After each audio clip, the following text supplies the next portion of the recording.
So it finally happened, guys. My laptop died on me almost. The fan would not work and the hard drive kept failing. So I was in the market for a new one.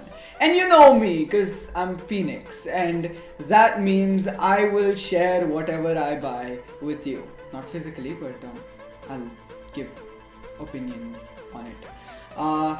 So I was in the market for an Ultrabook.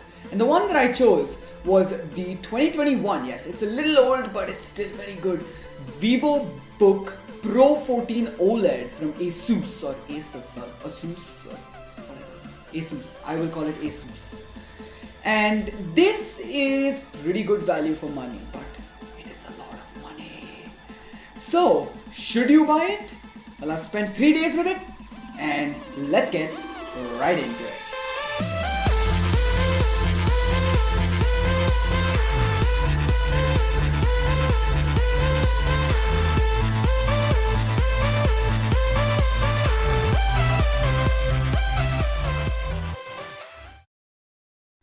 So let's first get an idea of where this Vivobook stands, right? So Asus in their Ultrabook space, not their gaming space, their Ultrabook space, they've got three main lineups. You've got the Vivobooks that start off the sort of intro creator laptop range. Then you've got ZenBooks that are a little higher, so a little more powerful. And for the total, film creators and the ones that really need the extra power, you've got your Pro Art Studio books. Those start usually at around $2,500 to $3,000 and above, and they're really, really powerful. But we're looking at these Vivobooks. These start from, well, at least the newer model starts from around $750, and it goes up to, well, this one's $1,600, but the Vivobook Pro 15 or the Pro 16X, they go up to around $2,000 to $2,300 for the highest spec. So they're not exactly cheap, but they're good, and they're good for many reasons. It all starts from this kind of impressive and really stealthy build quality. This is aluminum on the front and polycarbonate on the rest. The polycarbonate's a bit meh, but hey, it's fine. It's rigid. It's really rigid. It's hyper thin. And it only weighs around 1.4 kilograms. So it's really light, so 3 pounds. On this front, I really love this color, to be honest. It's like, they call it quiet blue. To me, it's more of like a matte black, sort of darkish blue-gray color.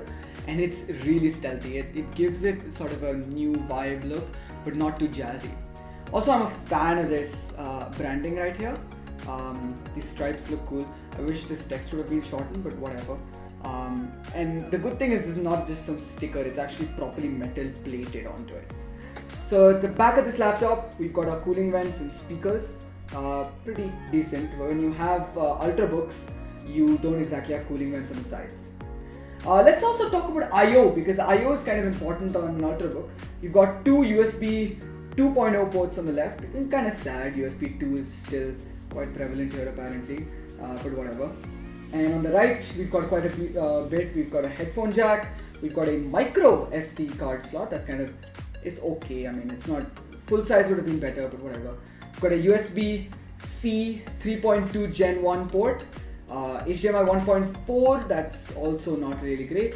And a USB 3.1 Gen 1, 3.2 Gen 1, A port. And of course your barrel adapter. This thing actually charges with 90 watts of power, so it's pretty good. Sad part is because this is the AMD spec. You actually get this in Intel and AMD. This is the AMD spec. The USB-C port is not Thunderbolt and power delivery capable, but it's pretty good. So this display is the second highlight. I mean, it's literally in the name of the book. It's OLED, and to get an OLED at the price that this thing comes in is amazing. Just check this out, right? It's 14.3 inches. It is an OLED, of course. It's 90 Hz, 2.8K, so 2880 by 1800, 600 nits peak brightness, 400 sustained, and it's HDR. And this thing is 100% sRGB, 100% Adobe RGB. So it's really, really color accurate. And to be honest, it doesn't get much better than this. This thing is hyper thin. The bezels are plastic, but they're also thin, so it actually is not too much of a problem. And it's just really high res and bright. As you can see, this thing is like, you can't even see the pixels, of course, but also the brightness sort of gives it an advantage in high, bright areas like sunlight outdoors. It also goes so dim because this thing is DCI-P capable, so even when you're sitting in dark rooms, this is no problem. And then 90 Hz is obviously a nice touch. I mean, it's not 120, but 90 is still better than 60. It's a noticeable jump. And so this display in general is a wonderful but also very power saving display because of the OLED technology and the way it can actually turn off its pixels. So this display really gets a thumbs up from me. Hey Govin, what do you think of the display? Yeah, it's good. Good only, no? Yeah. Okay, better than what you can get by. So these speakers are apparently Harman Kardon tuned. They're not that great, but check this out. Wait, fast out. Wait, no, never mind.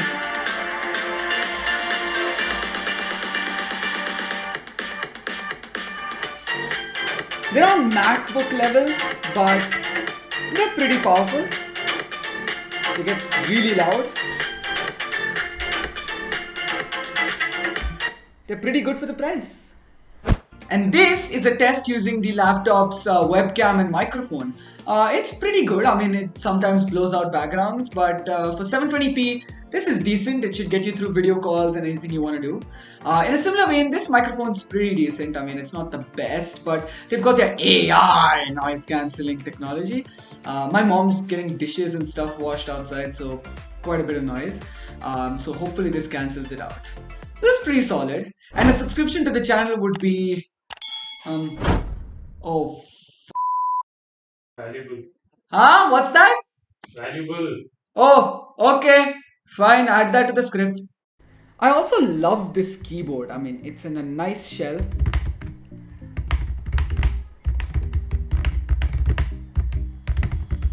It's pretty good. It's really solid. The key travel's amazing. There's a little bit of deck flex and this spacebar is not the most rigid. But it's decent. Also, this keyboard layout's wonderful. Backspace right there, delete right there. Don't got dedicated keys for home and page up, page down, but it's pretty good. Hard to complain, to be honest. On something this thin, this keyboard's actually fine. Alright, let's talk about performance. And all things aside, performance is... Nah, just kidding, it's quite good. It's really good for an Ultrabook. This thing comes with the Ryzen 7 5800H. There are other configs, I'll talk about those later. It also comes with the RTX 3050 graphics card, not the 3050 Ti, the 3050. And 16 gigs, well, you can get 8 to 16 gigs of DDR4 RAM, so pretty fast. And a 512 gig NVMe M.2 SSD, so that's pretty good. That goes up to 1 terabyte, by the way. And generally in performance, the Ryzen 7 5800H does really well. Single core is not as high. That's kind of AMD's signature here. The single cores usually aren't that high. It comes at around 827, but multi-core goes well over 5000. And that's quite important because for multi-threaded applications like video editing and others, where you're playing multiple streams of high-res video, this thing will do well. Also with the graphics card, you can game quite a bit on this thing. Hearthstone achieved more than 100 frames per second, and other games were performing pretty well too at high settings, high frame rates, and native resolution, that's 2.8K. However, this thing's for creators, right? This book's for creators, and in terms of creating content, this thing is actually quite good, especially when you're on the go.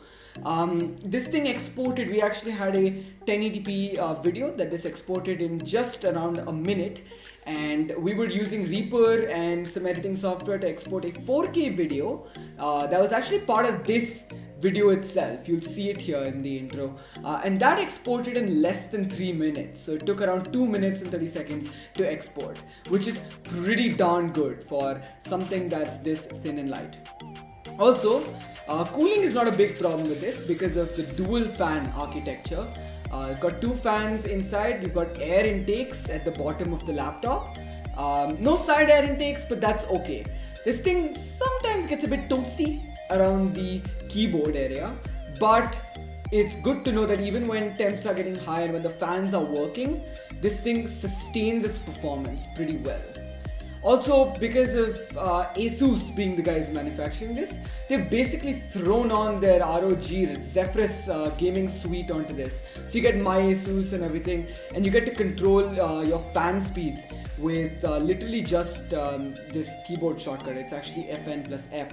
You can go between 3 fan profiles. I wish you could customize the RPM and everything about the fans in each profile, but oh well, it's better than nothing. So performance is solid. It's amazing for a laptop that's this thin and light. And with the laptop that's this thin and light comes battery. This thing has 63 watt hours, which is not the highest, but it did pretty well. When we started the video, we had around 52%, and before we whacked it on charge because we needed to edit, we got around 13% of it down by running Geekbench, recording some stuff off the webcam and everything, exporting some video and all that. We got it down to around 40%, which is pretty good, especially since this was kept on the standard mode. We'd imagine that if we put it on the whisper mode, it'd be better. And with the included 90 watt barrel adapter, this thing charges quite quickly. In my testing, it goes to around 50% in like half an hour, 45 minutes. So it's pretty fast. The temps again do get a bit high because of the fast charging, but the fan profiles take care of it. Overall though, this is amazing in such a thin laptop. So some quick extras, this thing does come with a pretty decent DAC in the headphone jack, so you can get some good audio. As we said, both the speakers are downward firing, which is, it's okay. It also comes with Bluetooth 5.0 and Wi-Fi 6. Though I noticed that because of the processor being a slightly high-end mobile processor, this thing does give you lower latency with Bluetooth and kind of better Wi-Fi. With my 5 GHz network, it was giving me anywhere around 85 to 100 Mbps minimum. So it's pretty good. You don't have Ethernet on it, but I'm sure you can connect something over through a USB port or the USB-C port. Alright, so let's talk about the lineup of this thing a bit because there are a few. So this actually comes in AMD and Intel. The lowest price one is $750. It actually is an Intel Core i5, 8 gigs of RAM, 256 gig SSD. It's NVMe M.2. It has integrated graphics. You also get an AMD Ryzen 5. I think it's a 5600U, which is a pretty decent processor. That's around $800. Integrated graphics again. Anything with a RTX 3050 will cost around $1,000 minimum, and if you want to go there, you can also go with Intel Core i7. Now note that if you go with the Intel version, you do get Thunderbolt support for the USB port and power delivery over there as well. This is the USB-C port, by the way, but for AMD you only get the USB 3.2 Gen 1 support on that port. Just a few things to sort of keep note or take note of. And so generally this lineup is pretty stable, this year's Vivobooks, and I'm excited to see what Asus comes up with next actually for their lineup. Alright, so what do I think about this, right? Because this is obviously not something I've tested for that long, but I've been using it every day, day and night. I've been really putting this through its paces. So I really like this laptop. I love the price, I love the specs, and I love the build, and I love the screen. It's amazing. For $1,600, at least until Asus or Lenovo come out with their ThinkPad or Vivobook and other book series this year for their Ultrabooks, this is, well, there's nothing better you can get right now for the price. $1,600 is a high price, but you are getting a lot of bang for the buck. So if you really want an Ultrabook and you don't want to shell out for a ZenBook that's slightly more expensive, I would say you can go for this. Especially even that $750 price mark. For that price, also the specs are just amazing.